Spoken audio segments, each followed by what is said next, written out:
Hi there, everyone. Welcome to our webinar, Mastering Your Literature Review. Thanks for spending some time with us this afternoon. My name is Rachel, and I'm a senior research mentor here at Statistics Solutions. We are a full service dissertation editing company, and we are here to help graduate students like yourselves, I'm imagining, with every step of the dissertation process. So all the way from topic development through to if you need help with your final PowerPoint for your final defense. So today's webinar is on mastering your literature review for a lot of you in a standard 5-chapter dissertation. That's your chapter 2. I also have ICDs with me in the background to help out with anything technical in case anything goes awry on that end. And she will be fielding any questions about our company and what we do throughout the webinar. If you have any questions about the content of the webinar today, go ahead and pop those into the question and answer box. I will leave time at the end of the webinar to get those answered for everyone. Okay, so again, I'm Rachel. I'm with Statistics Solutions.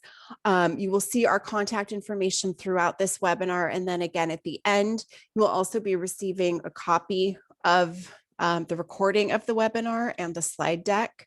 So you can watch it as many times as you need to in case you missed anything or came in late.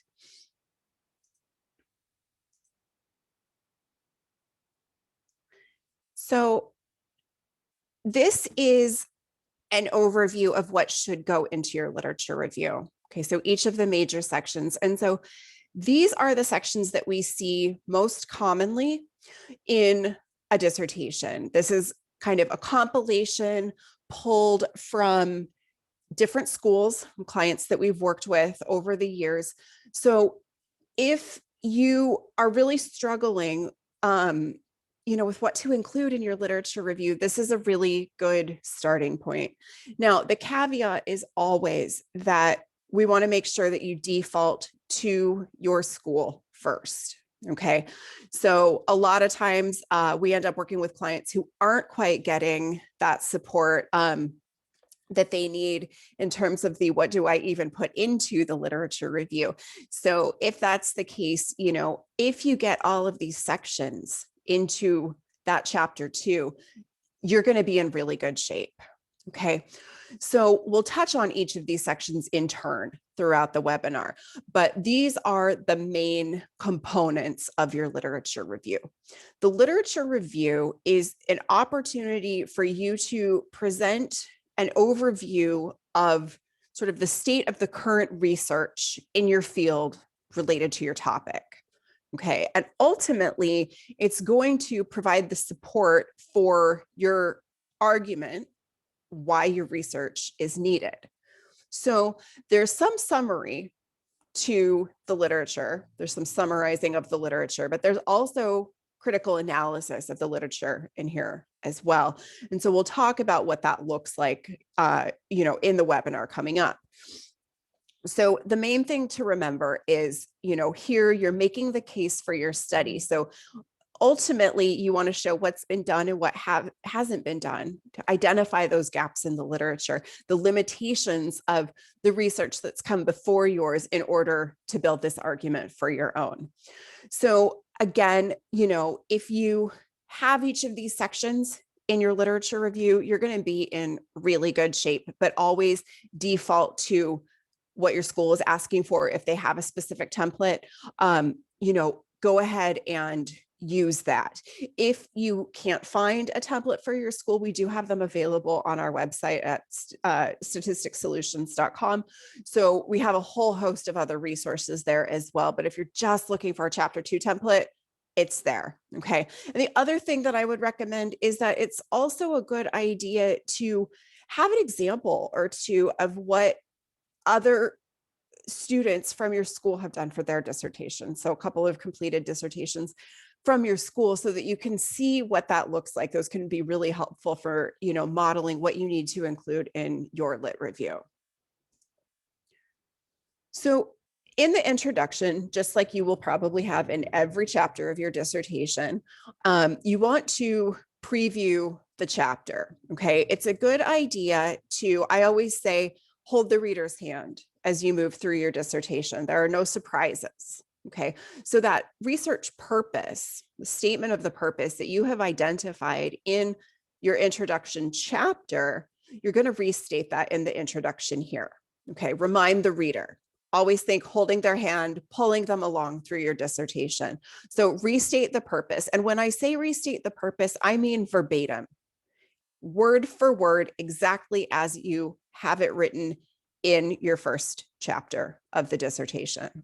Okay. Now is not the time to, I know it can sort of be tempting to get a little creative, right? Because it looks redundant, but this is not the place to do that because, as you know, words have meaning. And so changing the words can actually sometimes change the meaning. And we don't want to do that. So restate the purpose of your study exactly as it appears in your first chapter. Remind the reader of why your study is important, why we need your study. Okay. And then provide an overview of what this chapter contains, an overview of the structure. So the major sections, the highlights of your study in this introduction. A lot of schools require a section on literature search strategy. Okay. And so you might be at one of those schools, you might not be, but it's a good idea to include a section on this because it helps you convey exactly how you have conducted a comprehensive search of the literature so that your committee knows that you have left no stone unturned. You have a good grasp of all of the available literature within, probably maybe a 5-year time span, right? Related to your topic. Okay. So it can be helpful, again, if you take a look at dissertations from your school, just to sort of see how this gets structured. But there are several key items that you want to include in this section. So you want to include the databases and the search tools that you used. Okay.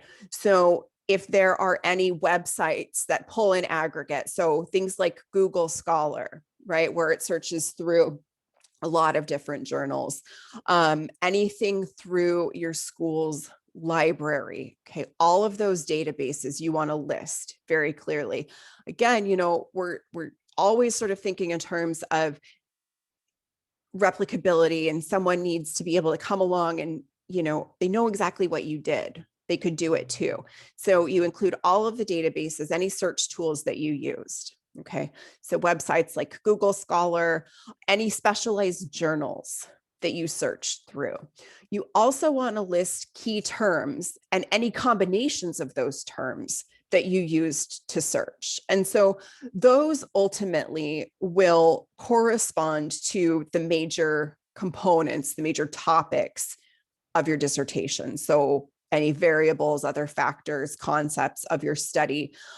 There aren't really any surprises here. Okay. It's literature that is related to your topic. So you state very clearly, here are the terms that I used. Here are the combinations of these terms that I used to search.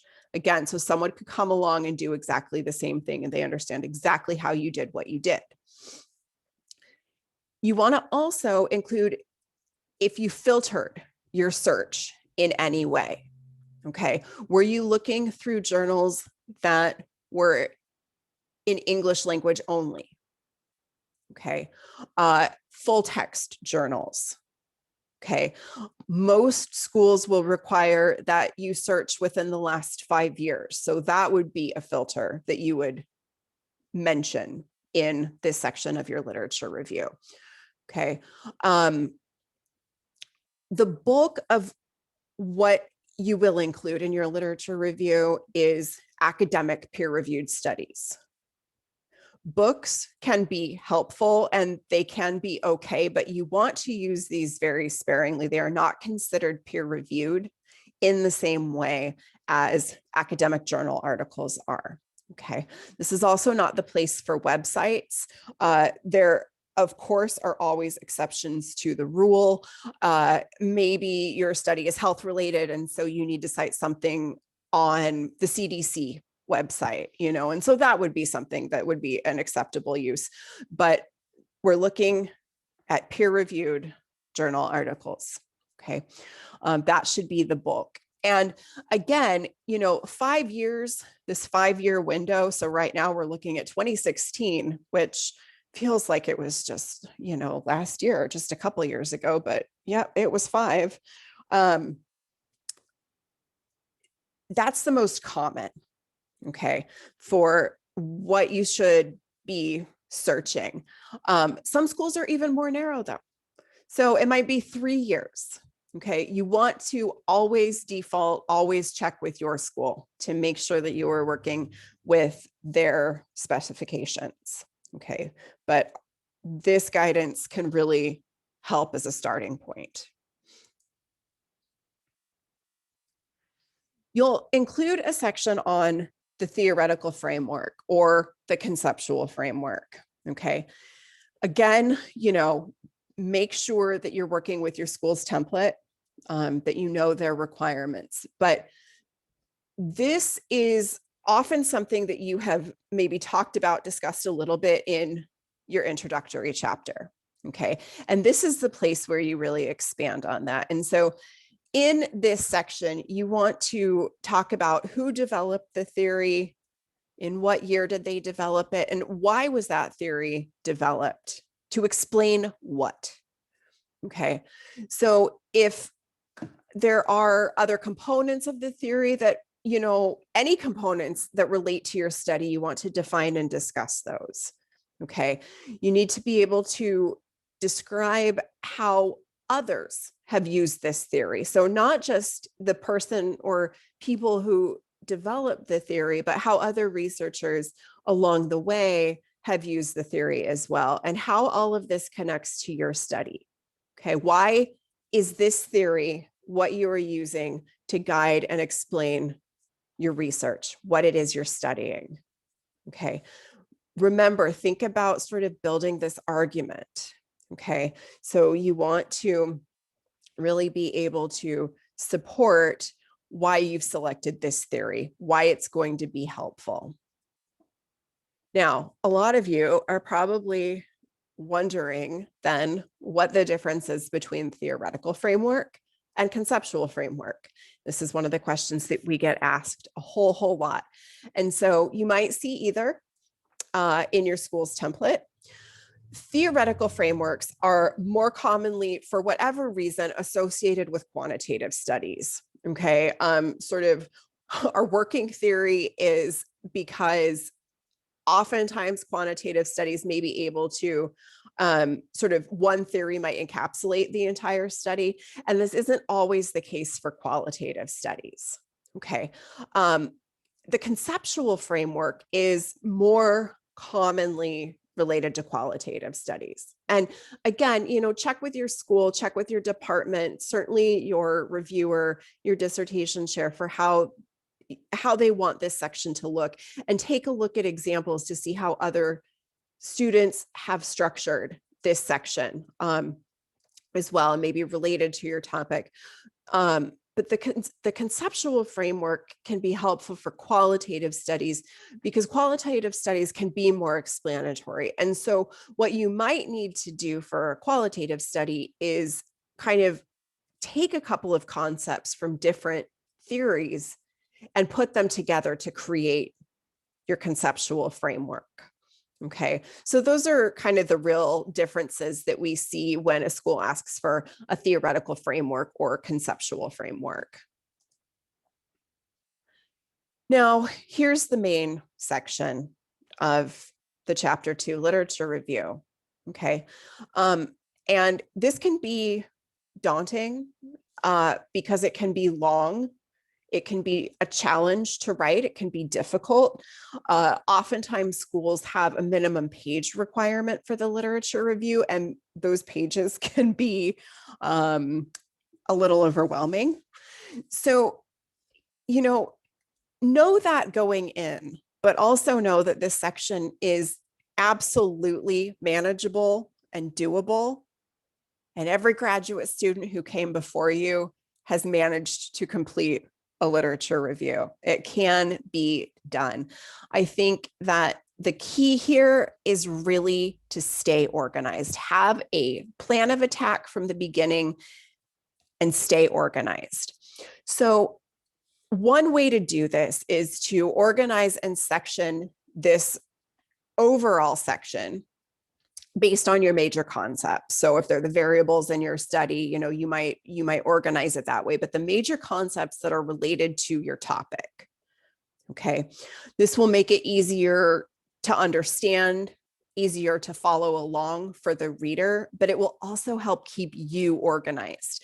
And it may be helpful in keeping your literature review that you're going through organized, so that you can you have a pile of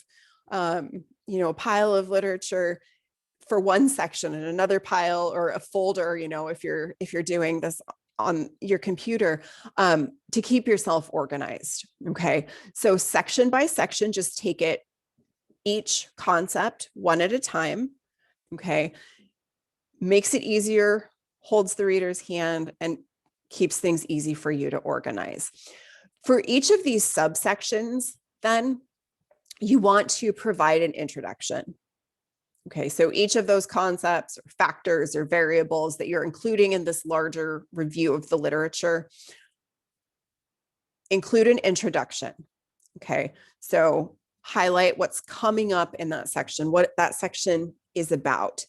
And you can use other subsections, other trends that you see in the literature, other patterns, commonalities. You can pull all of that together if you need other subsections. This section will focus on synthesizing and analyzing. This is where you do the synthesis. This is where you do the analysis of the literature.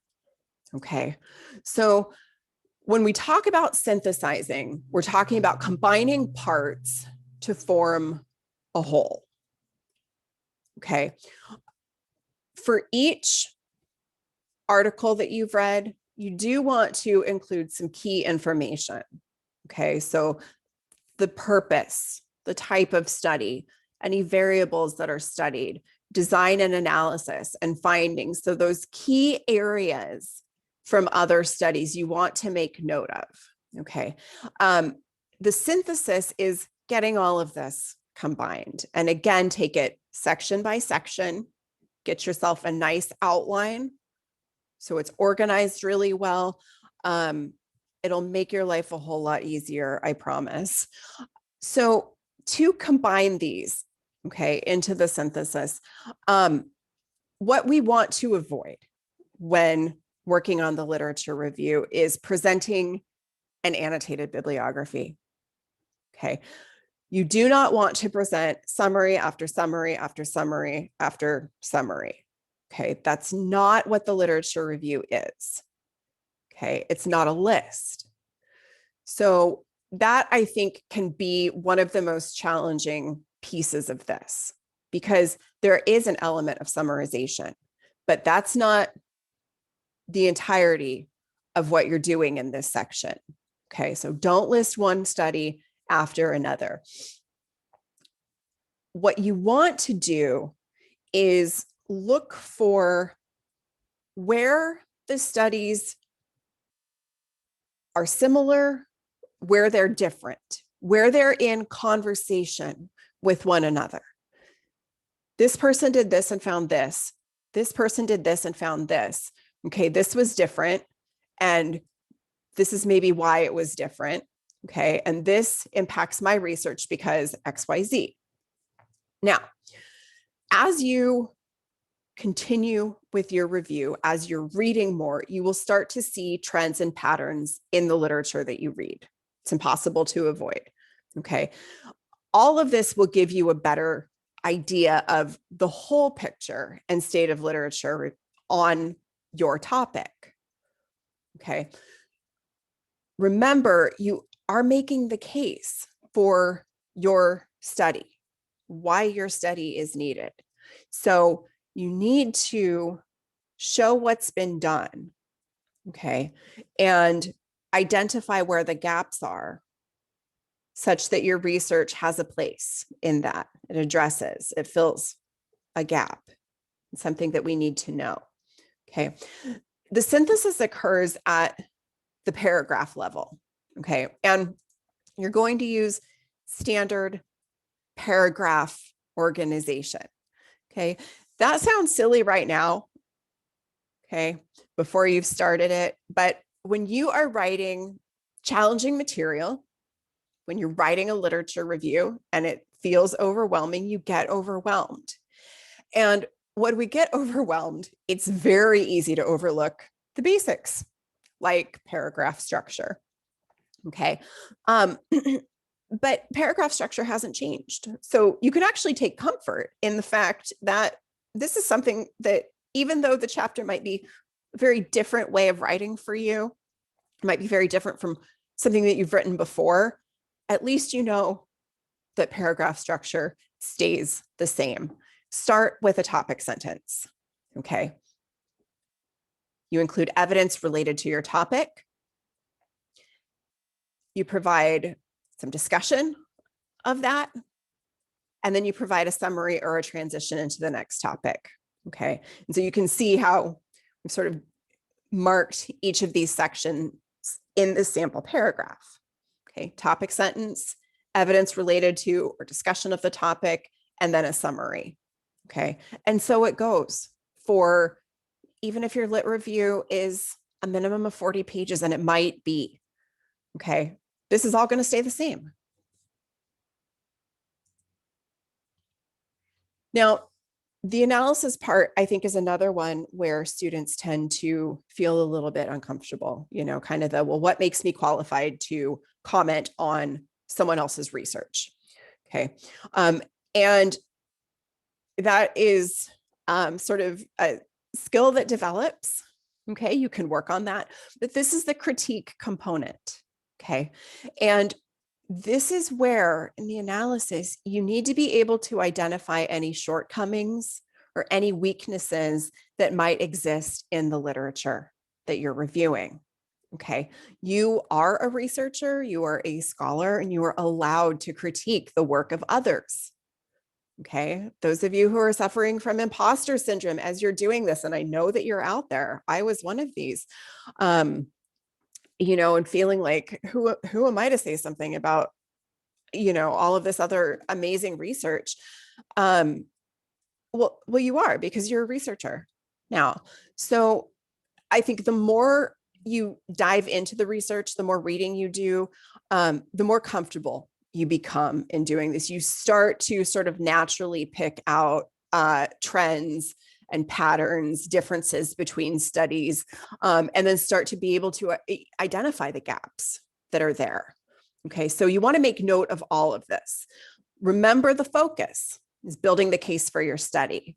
And so here's the literature, here are the limitations and gaps, and hence, here is the need for my study. So again, there's the part summary, but there's also the synthesis and analysis, okay? Bringing it all together in conversation. It's not just one study after another, after another, after another.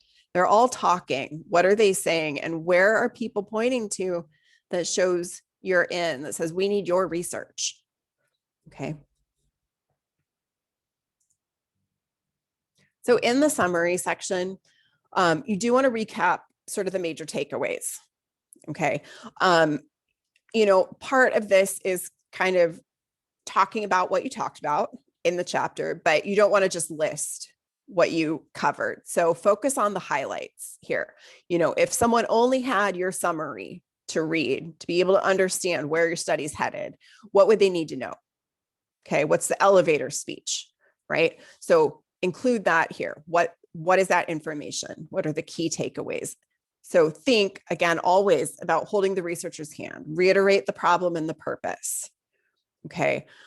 The existing research, what's missing from that research, and how your research will fill that gap, okay?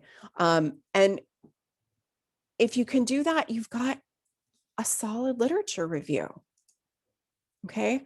So if that still feels really overwhelming and you do feel stuck, you don't know where to start, maybe you're halfway through and it just feels really overwhelming, we are here to help. Okay, this is what we do. This is why we are here. Again, my name's Rachel. I'm a senior research mentor at Statistics Solutions. We are a full service dissertation consulting company, and we are dedicated to helping you get through your program in a timely manner from start to finish or anywhere you need help along the way. It could be topic development. It could be your final PowerPoint for your dissertation defense. Okay. Or it might be that you are really stuck on your literature review. You've already got an approved chapter 1 and you're just really struggling with the lit review. We are here. Okay. Our contact information is here. It'll also be available, I believe, in the chat box. It's also on our website, but we offer a complimentary consultation to get a better feel for your own unique needs, where you're struggling, what are the sticking points, and how we can help. So you can get that scheduled. You can call us. You can email info@statisticsolutions.com. There's a link on our website where you can self-schedule. If that's easy for you, can just check out the times that are available and get yourself scheduled for that. So I know that several questions have come in during the webinar. So we'll go ahead and I'll just read these out loud and then answer in the order that they came in. What's the order that you recommend we write the chapters? So the order that I recommend ultimately is the order that your dissertation chair tells you. That's the short version. Sometimes it's 1, 2, and 3 in a row. Sometimes it's 2, 3, and then returning to 1. Okay. So in some cases, it can be really helpful to write that introductory chapter that provides sort of a roadmap for what your literature review and your methods chapter are going to look like. But sometimes it's easier to actually write the introductory chapter after you know what's in your lit review and your methods chapter. So again, ultimately default to your school and what your chair is looking for. But other than that, I would say whatever sort of makes the most sense for you, go with that.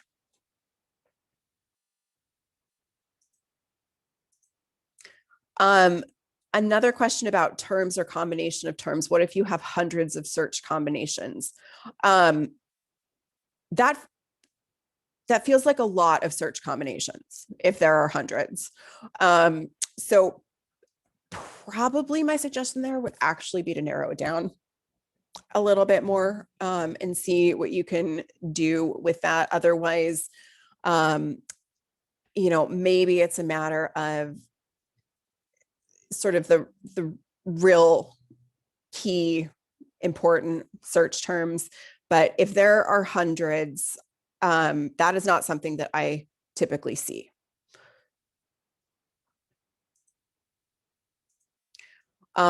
What is my suggestion on how to find an appropriate theoretical framework? So this just involves going back to your literature. So it's really a matter of reading, reviewing, looking at what other researchers have done, okay, what theories they have used. Probably in your classes, you will have taken theory classes where you'll at least have some access to materials on where you might find appropriate theories related to your field, if it's education or if something health related, but it really is it's all going to go back to the research and the literature.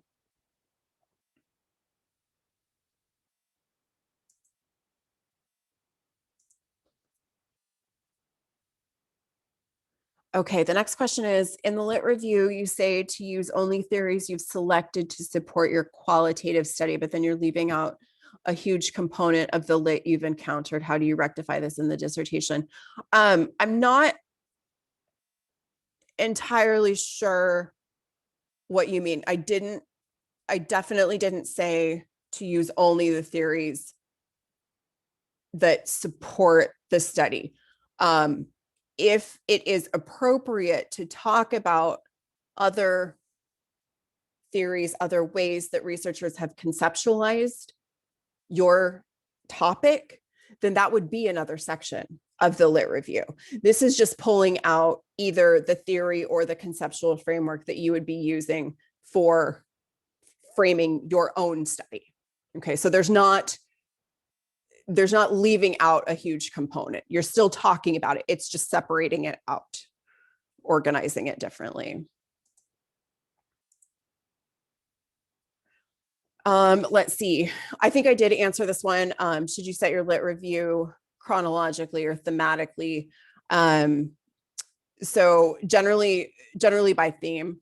It's less important the time and more because you want to show, patterns and trends. So organizing it based on concept as it's related to your study is probably the best way to do it.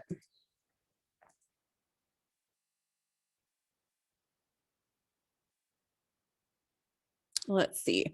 So I have another question on how do you keep your lit review from sounding like you're just repeating so-and-so said this? Are there books you can buy that teach you how to describe what people said without using the same phrasing over and over? Or is it just assume the same phrasing will be used? That's a good question. And that's another one where I think you'll find it really helpful to take a look at some other dissertations to see how other students who have been approved have structured theirs. Now, keep in mind, there's no guarantee that everybody has done this without saying, so-and-so said this over and over again. And to some extent, there is the summarization that is still a part of this chapter. Okay, so you will have that a bit, but it's really more about, if so-and-so said this and so said something else that conflicts, then bring those things together and talk about that. Okay, why do they conflict? Or did author A conduct a qualitative study and author B conducted a quantitative study, and so maybe therein lies the difference, and you talk about the implications of that. But I do think that this is one that is best solved by seeing what other doctoral students have done.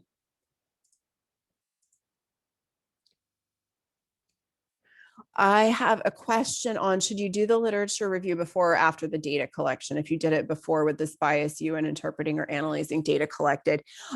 Literature review most commonly comes before data collection. You can think of a few cases where you may not quite structure it this way if you're doing grounded theory maybe, but literature review is going to be part of that proposal, and that proposal most often has to be approved prior to moving on to data collection. So the second part of this question is, if you did it before, would this bias you in interpreting or analyzing the data that are collected? The answer is not necessarily. But if you think that there is some bias that you are bringing to the table, that's something that you would talk about elsewhere in your methods chapter or maybe in the discussion chapter.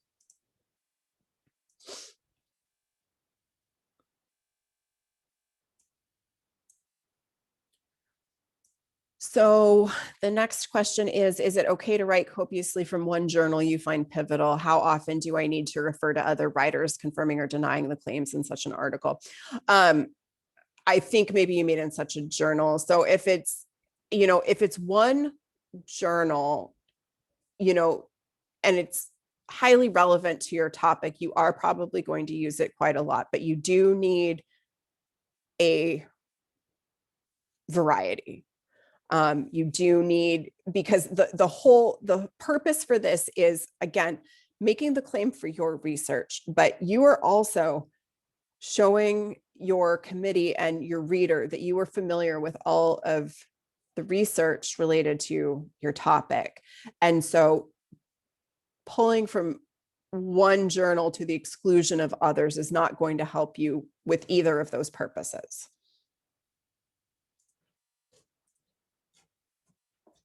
How do you know when you have exhausted the research for your literature review? Stay focused on your search terms, your search combinations, you know, and once you've hit, you know, we'll say like the 5-year mark, going back 5 years, you will start to see the same stuff coming up, the same articles, not stuff, articles coming up, you know, as you're reviewing. But if you, my suggestion is to get your search terms and those combinations listed ahead of time, because rabbit holes are really common here. We all fall down them as we're working on the lit review.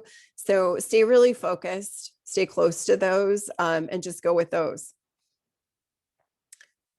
Question about typical required length for literature review chapters. Oh boy,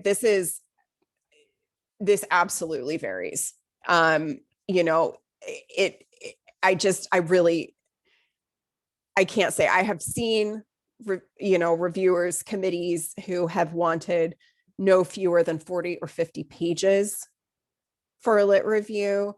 I've also seen, you know, 20 pages. So that kind of gives you a feel for where you might land, but definitely check with your committee.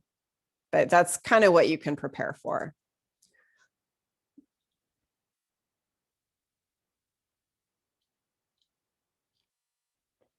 I have a question on having trouble finding dissertation studies or articles that relate to your topic. I know I'm the researcher whose job is to fill in the gaps, but what advice would you give on finding literature or discourse that's closely related to my topic? Yeah, so in this one, you're probably going to have to expand your parameters a little bit more to be more general. It might be the case that you're looking a little bit too specifically at certain concepts. And so I would try to move back from that a little bit and get even more general and maybe kind of work your way in from there.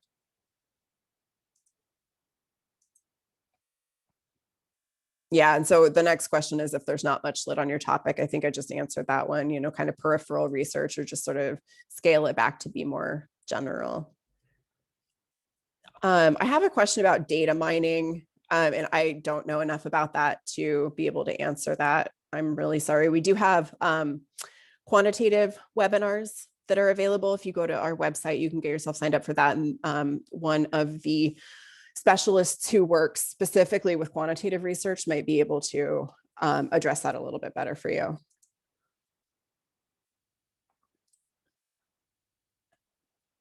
I have got a question about, is there a recommended number of authors that should be used under each heading or theme? No recommendation. You'll probably typically find that there's a handful of authors that have worked kind of on each sort of area that you'll cover. You'll start to see the same authors and, you know, different journal articles that they've published. So you'll kind of, I think, get a feel for this as you go along.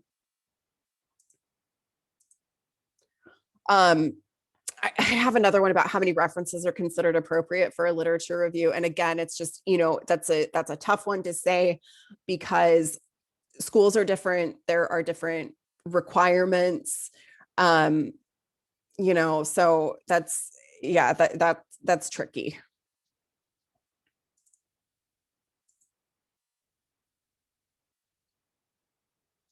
I have a question about different variables of age and gender. Should I handle them separately or can I put them together? I think probably best to talk about them separately in the literature review. And then, you know, if you need to bring them together at some point, you can, but I think it's best to kind of keep things organized and separated.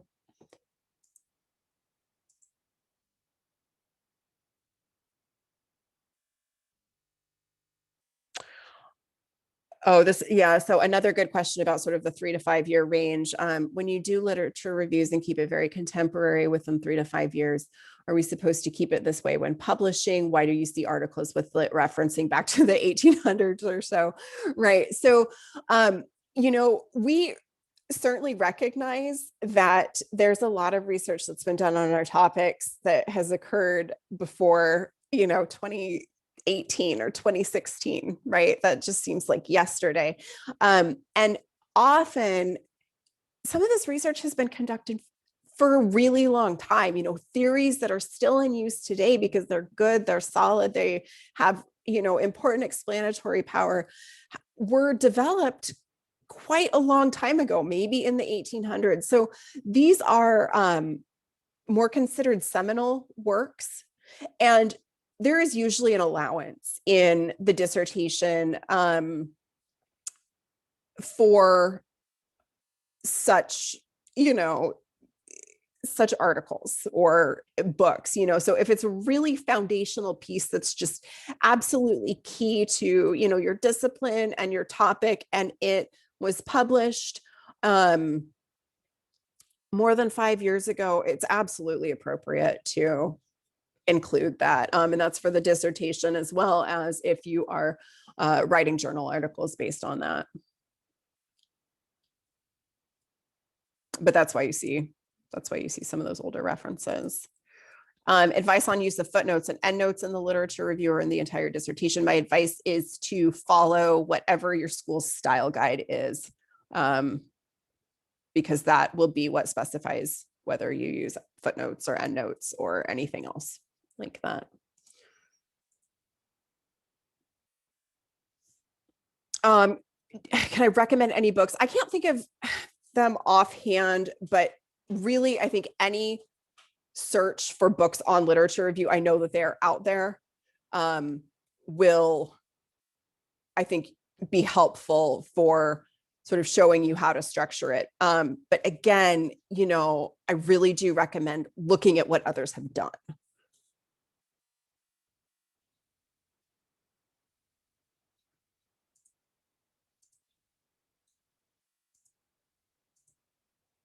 Okay, I have a question about a reference in APA style. Yeah, so I would, I don't cover that in here. The online writing laboratory, OWL at Purdue, has a really fantastic set of resources for APA style. So you can do a quick search for that.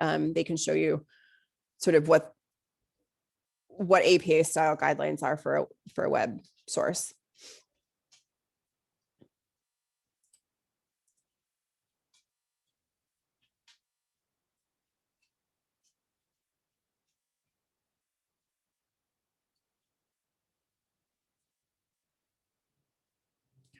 Okay, I have a question about when should we stop the literature review? I think you will have a good sense. So again, if you're following your key terms and combinations of those search terms, and working within the filters, the parameters that you have set up a priori ahead of time, you should have a good feel for once you've exhausted the literature. And so when you can stop. Why do some lit reviews sound juvenile while others sound very sophisticated? What is it that gives it that sophistication and sets it apart? Gosh, that's a good question. Yeah, I mean, I know what you're talking about, but I think in a lot of cases, the sophistication that you talk about comes from the ability to really critique and synthesize as opposed to just listing what authors have done. But it also, I mean, it's going to depend on the discipline. It's going to depend on the author. I think we're kind of seeing a trend in moving away from this very discipline specific, obnoxious writing, making up words that nobody else outside of our discipline understands. So I think kind of all of those factors are at play there. Have another question on how much will the lit review change after the researcher collects data? It shouldn't change too much. This is something that is going to, again, be part of your proposal most commonly. And so will be something that's approved prior to data collection. So there may be a couple of tweaks that you have to make, but it really shouldn't change.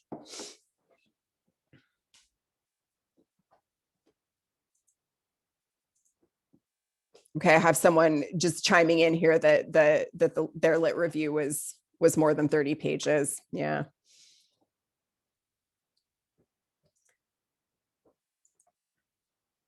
Question about another good one, kind of related to the lit review. What happens if a dissertation comes out before yours that is on the exact same topic? It happens. That's life. Just keep going.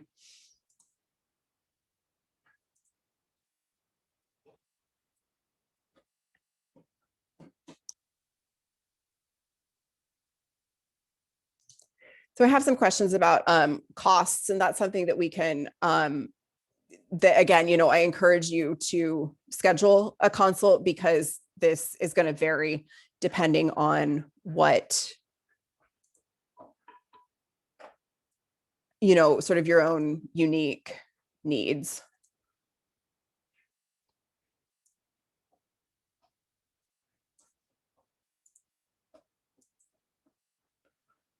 Then I had another question come in, just related to talking more about the organization. Yeah, so we are here because we know that a lot of you all are struggling. This is what we do.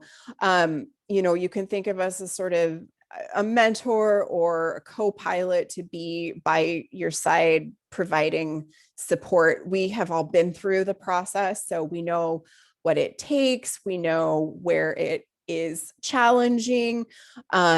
And we've been doing this for a really long time, working with graduate students to help get through.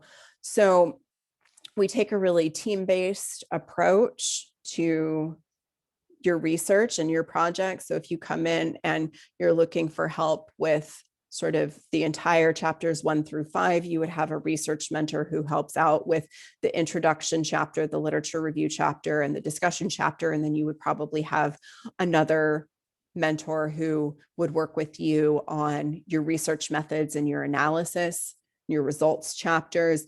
We provide quantitative and qualitative support. There are all different kinds, of software available for quant, for qual. We have our software, Intellectus statistics. There's it really all kind of varies, which is why I do, encourage you, if you have more questions, to schedule a consult, because we can get more in depth there.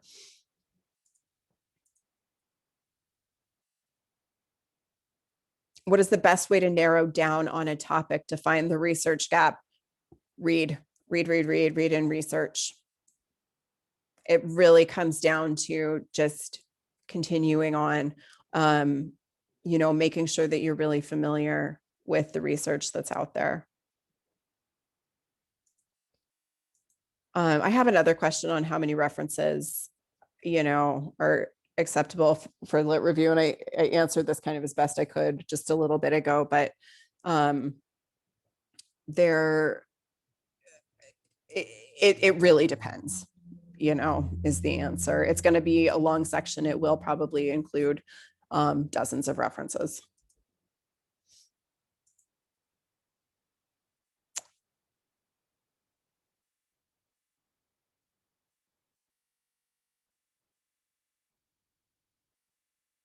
And we are here to help, PhD, doctoral students working on dissertations.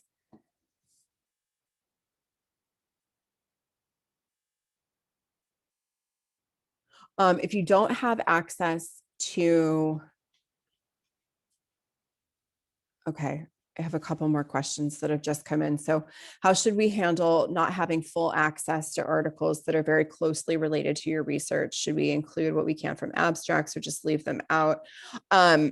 So at the risk of sounding like, have you tried turning it off and then on again? There are ways to get access. Your library may not subscribe to a particular journal or database, but oftentimes if you go through interlibrary loan, you might be able to gain access. So it could be the other schools in your system, state colleges are able to get the articles for you. So this is a matter of, keep digging if at first you don't have full access, because oftentimes you can find them. We do provide help with journal publications. Yes, that is part of what we do. How do we determine what articles are scholarly or acceptable? So they need to be peer reviewed articles. So you'll want to make sure that you are using journals that rely on a peer review process. You can look up things like impact factor, to make that determination. But yeah, they'll need to be peer reviewed.